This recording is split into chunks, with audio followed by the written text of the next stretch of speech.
That means that it's the flagship time, the flagship show every Sunday at 7 p.m. Eastern. Josh Tovar, principal of Memorial Pathway Academy in Garland ISD, Garland, USA, ready to rock and roll with the Rolling Stones, with that guy right there, that high school principal, and our special guest that will be coming in a little bit.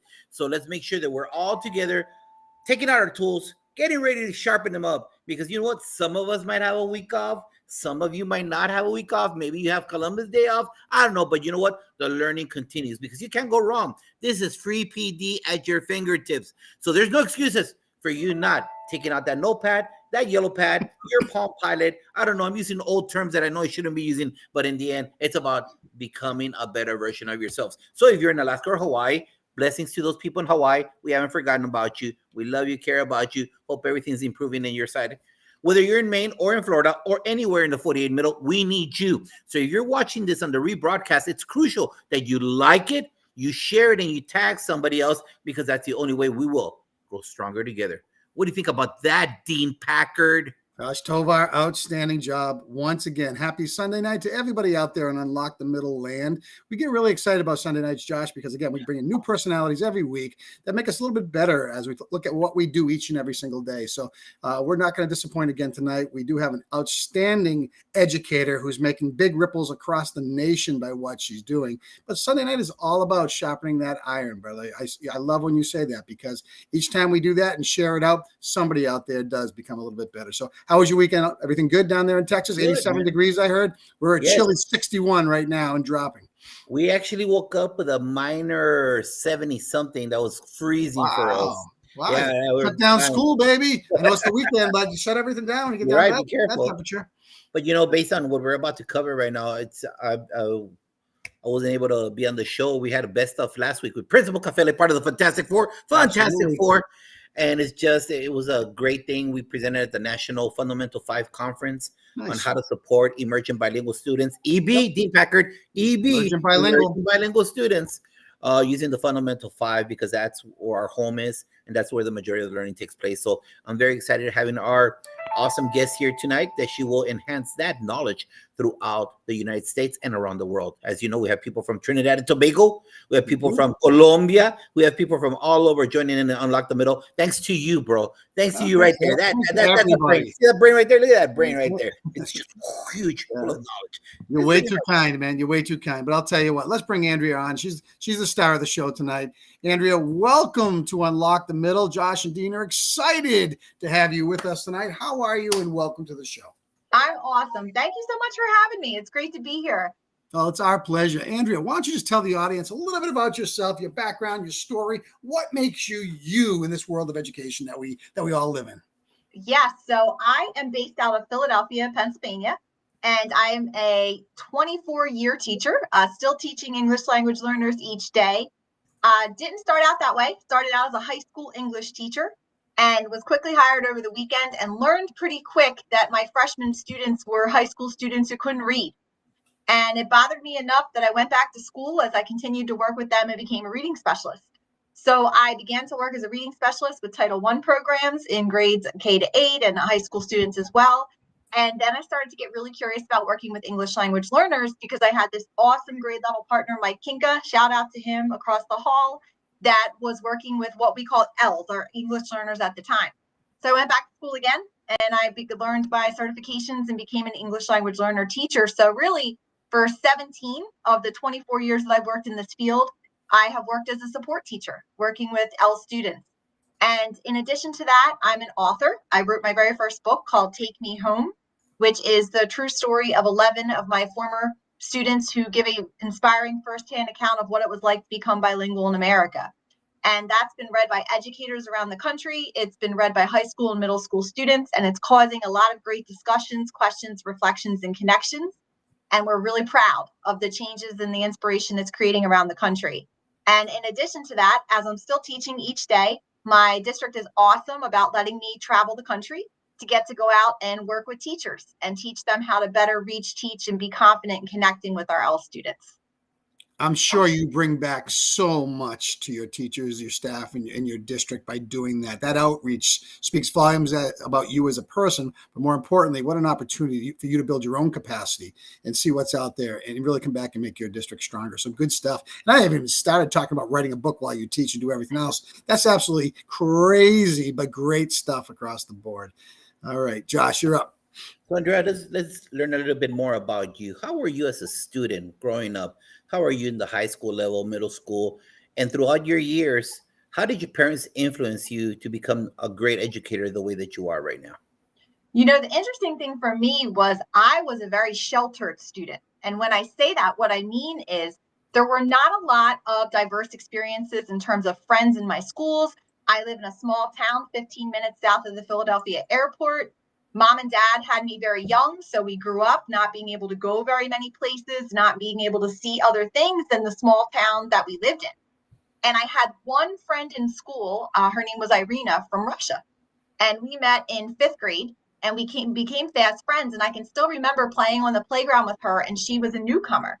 And I was communicating with her, and I just had this quick adoration for this new friend, that I had made. And I watched her become such a successful student through school. And by the time she was in high school, she was taking college level classes as a sophomore because she had already advanced through the entire high school curriculum as she was acquiring the language. And so for me, that was my first real experience with someone from outside of our town who was coming from another place in the world. And as I went through those experiences, I got to be more curious about other people and other places and other experiences. So the first time that I left my town, I was in my early 30s and I traveled to the country of El Salvador. And I got to go there 3 different times. And I lovingly called it Dirt Roads and Dogs. But because I was not in a touristy area, I was in what's called La Cuscalatan. And I was there to work with a school that we had sponsored now that I was a young teacher and interested in working with all these students. And so that was the first time I had ever seen a place where things were of necessity: water, food. I remember walking up to the school, and there are children that I walked up there with, teacher was sick that day. So they just rang a bell and they said, in this particular school, go home. There's no substitute. We'll see you tomorrow. And that was such a shock for me because I'd never seen a school system run that way. So just taking these experiences that I had really pushed me outside of where I started. That's unbelievable, and I love hearing that because that stretches your own capacity. So let's take it a step further now. Who's inspired you throughout your career, and who currently motivates you the most to do all the things that you're doing? There were a few teachers that really inspired me throughout my career. Val Schulman, Jim Donnelly were two of them. And what I loved about them was Val Schulman was the first person that ever told me that she thought I was a good writer. And I was in high school and I was a junior and I was taking a creative writing class. And she said to me, I really think that you're a strong writer, Andrea. You should look at that. And that was the first time I thought, wow, I might be able to study something like that. And the second person was Jim Donnelly. And Jim was the most motivating teacher we ever had. I hated the content of his class. It was a bio class. And I had to work so hard, but he motivated my class so much that the entire class would sometimes skip gym in terms of we'd bring all of our assignments and tell the gym teacher, we can't take gym today. We have a big bio test and we all need to study.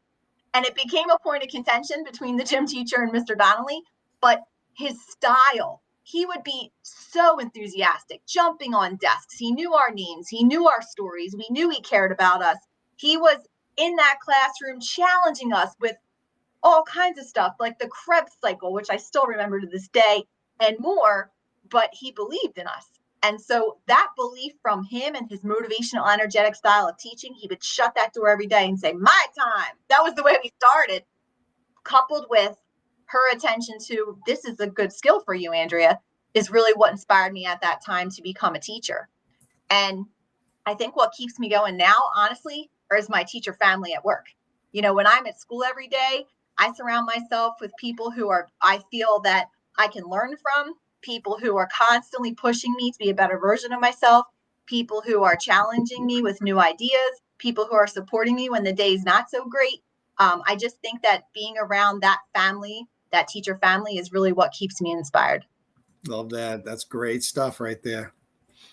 So, in an effort to ensure that we're all using the same alphabet soup in Massachusetts and Texas and Iowa, for this conversation, we're going to be addressing multilingual learners and certain parts of the country. The most recent alphabet soup for us, for my people, that's what I was called, is emergent bilingual. So we could either use multilingual learners, and the most trendy one is emergent bilingual.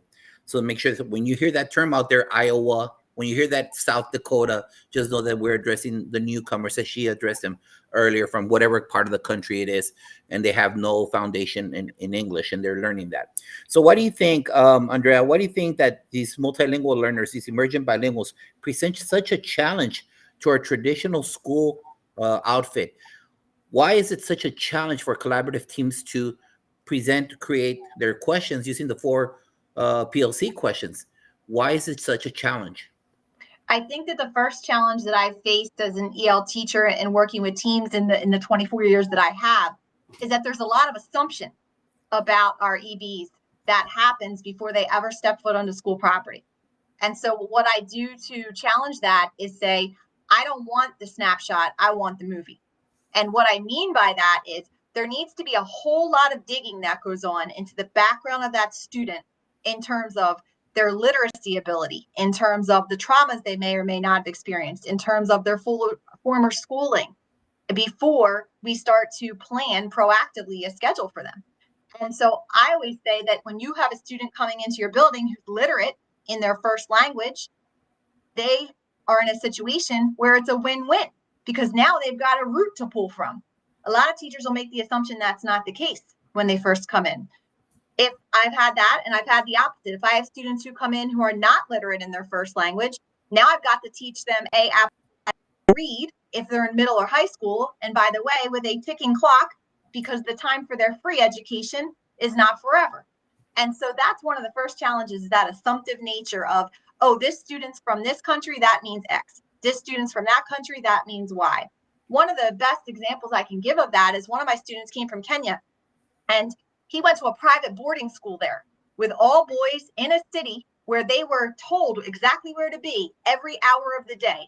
Stopped at 5, began at 7 a.m., lights out at 10, changed teachers, etc. And he came into my classroom one day in tears, and I said, "What's wrong, Michael?" And he said, "Everybody here thinks I live with lions." And I looked at him and we laughed together. And he goes, "I went to a private boarding school in a city, you know?" And so just that assumptive nature of let's really dig into who this student is, where he's from, what are his academic skills, and did he experience any traumas, I think helps us start to build. Another piece that I think is really challenging is a lot of times everybody in the building doesn't know who your EL students are. And I think it's so important, I'm a huge proponent of this, that everybody in the building should know who your EL students are, who your, whatever acronym, like you said, you want to use, but who your EBs are. Why? Because 80% of their interactions don't happen with their EL teacher during the day. They happen outside of that classroom. And so for order them to feel successful and gain confidence and get to practice their skills in an authentic way, they got to be comfortable with the people who are surrounding them. So I'm known in my building for marching my kids everywhere. I take them to the office. I take them to the crossing guards. I take them to the cafeteria team. They meet the maintenance team. I check with the bus driver. I'm walking them down to their content teachers, the nurse, the social worker. And in addition to my list, right, that I send out to teachers about this new student, I need to humanize it. I need them to meet eyes and see each other and have an experience there. In addition to that, I'm also looking for my bilingual staff in the building, in the district, or in the community that support us. So I'm marching them down to meet with, for example, Svetlana, one of our awesome maintenance team workers who's from the Ukraine. We just got 3 new Ukrainian students last month. They were thrilled to meet her because now it's a familiar face during the day as a go-to person. So I could go on and on about this, but that's the first 2 points I think are important to bring up. Well, you cultivated relationships, and I think the relationships are the cornerstone of everything we do for anybody starting new in any building whatsoever. So great job with that there. And understanding that foundational need before the learning takes place is absolutely something that is to be celebrated. So you touched briefly on the assumptions that are made about ML and EB students. Let's dig a little bit deeper if we can, okay? You know, Sure. those assumptions kind of set us back sometimes in regards to our ability to connect holistically with all kids that are in our building. So can you talk a little bit more more about maybe some other assumptions that you might be facing, or we might be facing with our students? Yeah, I mean, the assumption of the literacy piece is really important. So you don't want to assume that they are literate or not literate in their first language until you find out. And so one way that we do that, if you had, let's say, no translation ability and you have a student coming in from the Ukraine, right? Like last week. So what I asked her to do was write down for me what you missed most about your friends in your country, or if they're coming from a district next door, or if they're coming from a state over, right? Write down that for me. What can I tell from that? I can see if they can write. I can see, are they using the same sentences? Do they have any sense of punctuation? Are their words repetitive? Can they only read a sentence? So that gives me some quick information as to how are they in their literacy needs. So that's one piece of it. Another piece that I think is important to address is what tools or what language do their parents prefer to communicate in? Because I think the assumption is that they automatically prefer to speak to you or get communications from you in their first language. And that's not necessarily always the case. I have students in my building whose parents prefer French. I have students in my building whose parents prefer both. I have students in my building whose parents prefer English. So you have to kind of attack that by writing the parents an email or reaching out with a talking points message and saying, hey, I was notified in my district system that your child is bilingual. Thank you for giving them that gift. I think that's amazing. I'm wondering, as their teacher, what language would you prefer to receive school communications in? And then once you get that response, now you've opened a door for more communication. And so that's another piece I think is important to remember. A third piece to really start to explore is, have you connected your students building wide, district wide, and county wide? And in Interborough, where I teach, I think we do a really great job of that. We don't assume that they all know each other. And so what we do is we make a very targeted effort to introduce students within my own building. I work with over 50 students right now in my building. And I make sure all of my first, second, and third graders know my fourth and graders and students and up. How do we do that? Well, I wrote a couple grants this year. So we have 4 district-wide community trips where we are having our EBs joined together with their peers that are excited to be leaders, taking them to different places to practice their skills with the support of all of their EL teachers. We are taking them from grade to grade with small events in the building during the year to celebrate different holidays that we celebrate or may not celebrate. But the point is, they get to learn about them with peers in the building who also speak the first language that they do. I can't tell you how awesome that is when my Arabic speakers in second grade look up to one of my Arabic speakers in 6th grade and go, wow, you speak Arabic too? I had no idea, or when I'm at Tinicum and I'm also teaching in Norwood, I put them on a Zoom with each other. Oh my goodness, you're right down the street. Hey, let's get each other's social media so we can hang out, right? So giving them opportunity and being those branches that they need and not assuming they just know is important. You also don't want to assume that all their parents have connected. So I always say the 3 F's: family, fun, and free. During the year, our engaging parent nights that we have to connect our families within the community. And it's awesome to see them get to meet each other. All right there, creating a sense of identity. I love that. That's the first piece as well. And that's great, Andrea. Both of us walk in those same shoes. I don't know what your population is, Dean. I can't assume that you have a lot of EB students, but I mean, it's crucial that all the system right now, just based on what you see in the news out there, they're coming all over. And so it's those things that, what are we doing sitting in our chairs, Dean's chair, my chair, all the other administrators, to make sure that we receive them in a warm embrace. I send this question out to everybody out there in the podcast world. Administrator, how often have you celebrated Hispanic Heritage Month? What have you done besides putting in Shakira? What else have you done besides putting in J Lo? That's nothing. That's you cannot bring a whole race to entertainers. There's so much more than that. It's also Italian Heritage Month. It's also Filipino American Month. What are we doing to spotlight all those? Are these administrators doing that? Because you know what? If we are truly a melting pot and we're sitting in the chair to open our kids, the whole world eyes, we need to do our part to make sure that we do that. We have all these cultures, all these races. And along the same line. So Andrea, what are you looking at to team up with content teachers, but not only content teachers, but like just like you said, they're also going to go to PE teachers. They're also going to go to the art teachers. They're all going to go to all the elective teachers. How or what's the best way to make sure that we provide the best Linus blanket to provide comfort for both the educator and the student? I think the first thing that districts have to consider is, are you intentionally creating time and space for your English learner teachers to meet with your content teachers? Not a 30-second flyby in the hall, not once a year and then, spray and pray that somebody uses a strategy and never see them again. But are you habitually creating selected times? And I don't mean hours, I mean 20 to 30 minutes check-ins throughout the year for you to start to establish that relationship. When I first get my roster and screen my students, which we just finished up in the last few weeks to start off the year, the first thing I do is send all of my teachers an email. And I say to them, hey, we are teaming up this year to support our EL student. I would love the opportunity to meet with you for 20 minutes. Let me know if you want to meet in person or if you want to meet virtually, if you want to meet with your entire grade team or you want to meet individually, because you want to try to service the social needs of the EL teacher of the content teachers I want to team up with.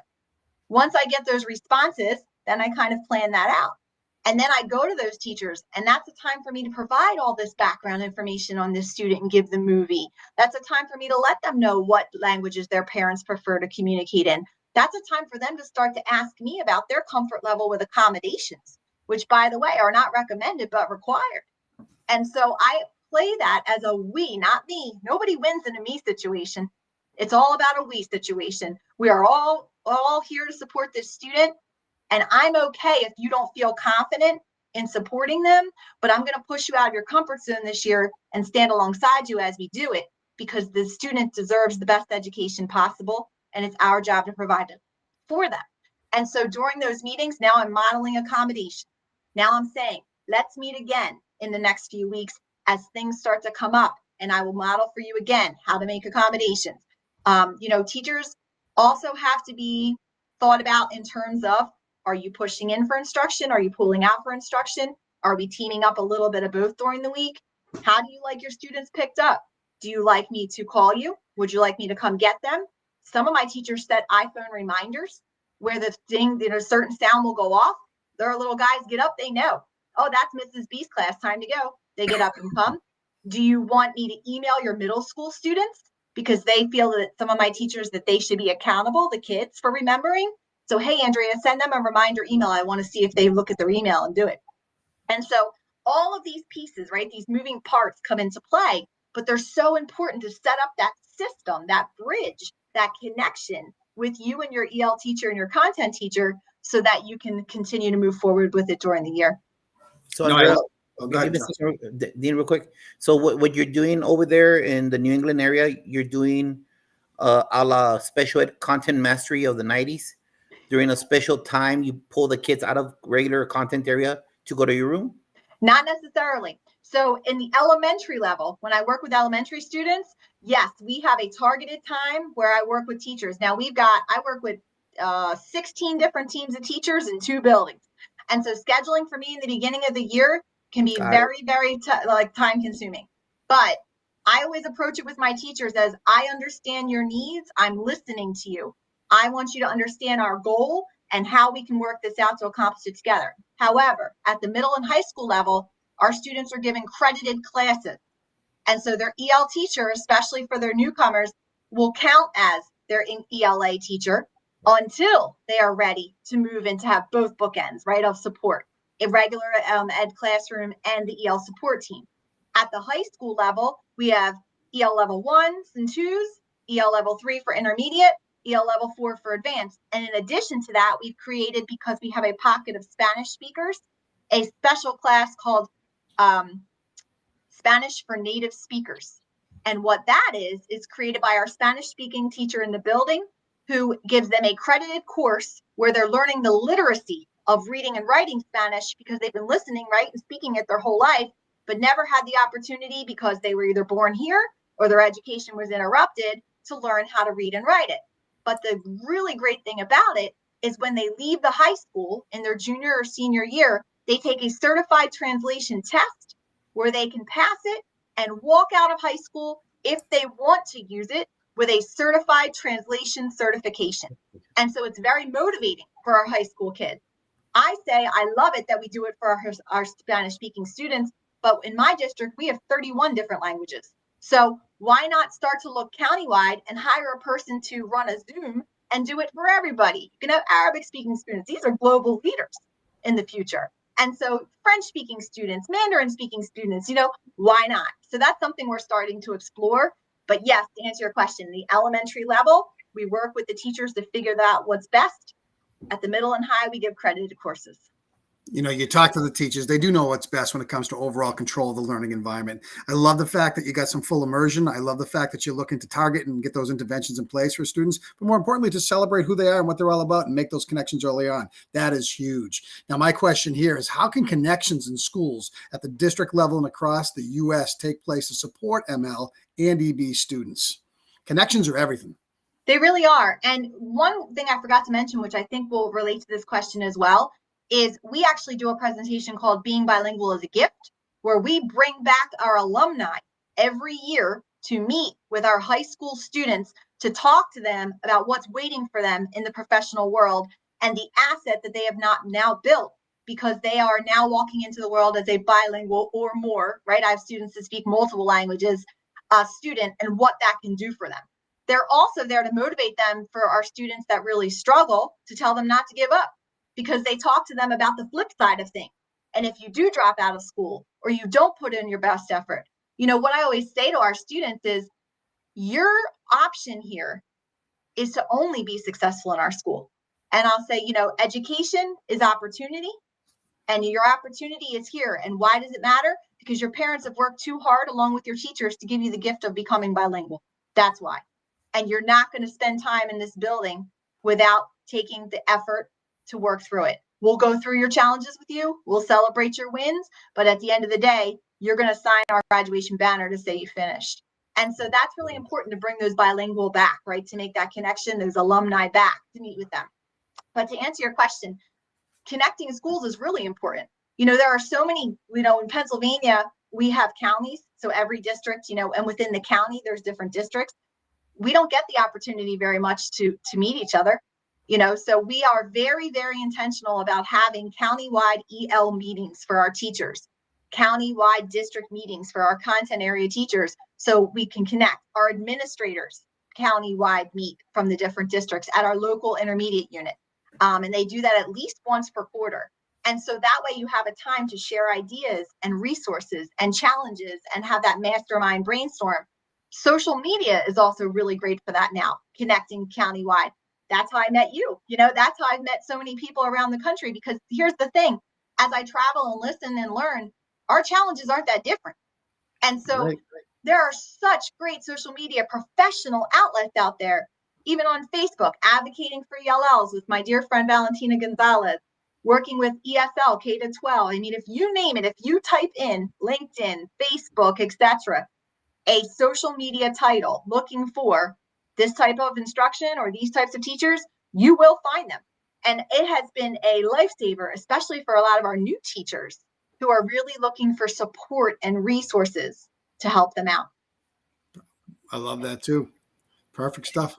And that's the guy right there that taught me everything about social media. That guy right there. I don't know about that.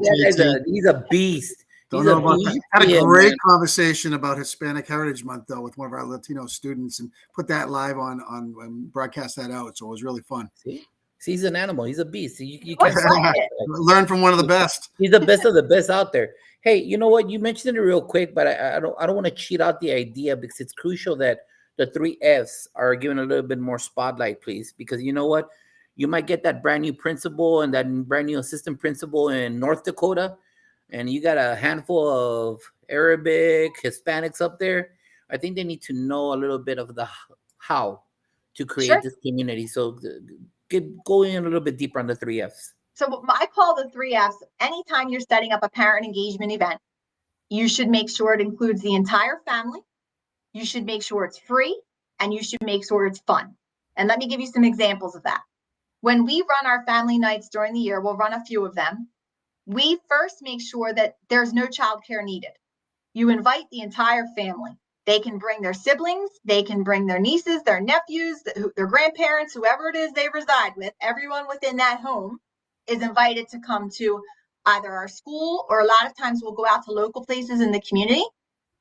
So we'll go to the local library, maybe a local restaurant, a bowling alley, a local park. We've done things like pizza on the playground using, our school and having outdoor events. We did an event at a local library where we invited an ice cream truck, Mr. Softy. Everybody around here loves Mr. Softy. Mr. Softy. Right? Can't lose with Mr. Softy. So and that's the other piece of that F. If I added the fourth F, it's food. Family, free, fun, and food, right? So actually, I should have included that. But yes, so Mr. Softy showed up. Ice cream was free. We had our high school students run the games, right? We gave them those leadership roles, which motivated them to want to come and bring their families. They were running the games. Our little guys were playing the games. And now I've got an opportunity to hang out with moms and dads in the library. And so we were able to spend about 20 to 30 minutes hanging out with them, introducing them to each other. We had some great raffle prizes. What are our raffle prizes? Community experiences. We are giving away things like gift cards to local restaurants, gift cards to the bowling alleys, gift cards to the ice cream shops, gift cards to Urban Air, right? We want to give our families opportunities to go out together because we know in our district, that's what our kids are missing. And so we purposely provide those types of prizes. So that's the family piece. The food piece we talked about, always inviting either people to bring food or having free food there. The free part, it needs to be free, right? When you're bringing your whole family out for an event, you don't want to have to pay a lot of money for it. And finally, fun. You want to find something that's going to engage the family to do something together. And so whether it's games or trivia or raffles or we have done, I'm trying to think what else, all kinds of stuff. Bowling together, just, mixing something engaging in activity. Oh, we've done a pottery night where we had a painting with a twist come out and teach the kids and their parents how to paint a picture. And then after that, again, we had some time to give out free resources. So just be thinking through those 4 F's and how you can utilize them within your schools. I'm still caught up with all that you do. It's like you got this endless energy just to be great at who you are and what you bring to the table every day. So aside from that, your regular job of teaching and creating and connecting with kids, you also took on the personal challenge of writing a book, Take Me Home. Okay. What was the inspiration to write that book? How did you manage the time as being a teacher, find time to write the book and still find to create and finish up all your professional obligations? Tell everybody about that. Yes. So about at least 10 years ago, I worked with one particular group of students at the high school level, and I had about 40 different students with about 25 different languages. And they came from all walks of life. I had kids who were adopted. I had exchange students. I had kids that crossed the border. I had kids who were born here. I had kids that had waited 10 years for a visa and came after their parents. I had kids that waited 10 years for a visa and came before their parents. And so we had all of these different experiences. And even though they came from many different places and with a lot of different backpacks of information, we had this one thing in common. We had this classroom banner in our room, and it said, education is opportunity. Education is freedom. What's your plan? Because as I mentioned earlier, they knew their only plan couldn't be, I'm going to return to my country right now, or return to the state I just came from, or return to the district next door. And their only plan couldn't be, I'm not going to be successful here. And so we went through this what's your plan mentality. And at the end of their senior year, our alumni would come back. They would talk with them and they'd get to sign this banner that they had completed this chapter of their life's plan. And so at the time, I worked with this one particular family, the Lopez family, and I had taught all 7 of their children. And they happened to be from the country El Salvador. And we started with Sergio, and we worked all the way down over the years to Nancy, and it was all boys and 1 girl. And so they had all went through this program and this family and this mentality and graduated from school. And about a year after Nancy had graduated, the last one, I was outside teaching one day and I was walking across into my classroom and I looked outside and I saw a bunch of helicopters. And I thought, wow, I hope everything's okay. There's a lot of helicopters outside today. And about an hour after that, my principal came down to get me to let me know that one of my students had been hit by the train. And unfortunately, that student was Nancy. And unfortunately, she died that day. She didn't have the wherewithal to know that she had a pair of headphones on. And she made a decision, as I watched the video with her parents later, to walk along the inside of the train track in the gate. And when the headphones were on, she was clipped from behind by the Acela. And so one of the tragedies of that day, in addition to the tragedy it caused myself, these amazing children, the school, the community, dad's a pastor in the city, mom works alongside of him. One of the biggest challenges of that day was when mom and dad received the phone call that something had happened to one of the kids. No one on the local force spoke Spanish. And so they could kind of put together that something was wrong, and they could kind of put together that something had happened, but they didn't know what it was. And they didn't know which child it was. And so they made their way up to the tracks as they started to contact myself and everybody else. And they stood there for hours waiting to figure out and calling all the kids to see who it was. And so from that time in my life and in the coming weeks, we worked with immigration and we worked with local senators to try to get Nancy's brother to be able to come back and bury his sister, which he was denied. We worked with the local Latino community who came and sat with their parents every night for weeks with their chairs to kind of mentor mom and dad and support them. We worked with the school and the local funeral services to help mom and dad bury their daughter because they were having trouble with the language, they were having trouble with the system, and they weren't sure how to do it.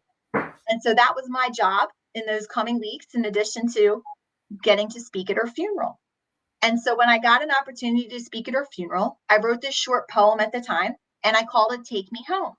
And it was an homage to Nancy's life and crossing into the US. And so I read that poem at her funeral, and I continued to work with these amazing kids. And I had that piece of paper with that poem sitting on my desk. And a couple months later, I thought about it, and I was like, well, maybe somebody could use part of this story. Maybe it would be helpful to them. And so I sent that poem out on a whim. And a couple months later, a publisher got back to me and they're like, hey, Andrea, we really like your poem, but we don't want you to write a poem. We want you to write a book. And we're going to give you about 6 months to do it. And if you come back with something we like, we're going to take you on and publish it. And I started to think to myself, well, I don't just want to tell her story. I want to tell all their stories because they're so different. And a lot of people made that assumption that English language learners' experiences are the same. And so I took those 6 months and I went back and I interviewed 11 of my former students who are now in their late 20s, early 30s. And I asked them a question I thought we had missed. And I said, I know we did a great job of working with you as students and navigating your challenges and celebrating your wins and designing your academic education. But now that you're a young bilingual professional person out and working and growing in the world, what was that experience really like for you? And so from those conversations, we hit almost every continent. We tried to hit almost every experience we could think of, including students who are born here. And we also were able to interview Nancy's parents to get their take on what she thought of being in the US. So we created Take Me Home. It's the true story of our students, excuse me, who give a firsthand account of what it's like to be here. And it's written in English and it repeats in Spanish, all within the same book. Josh, hold that book up, will you? I know you have a copy of it.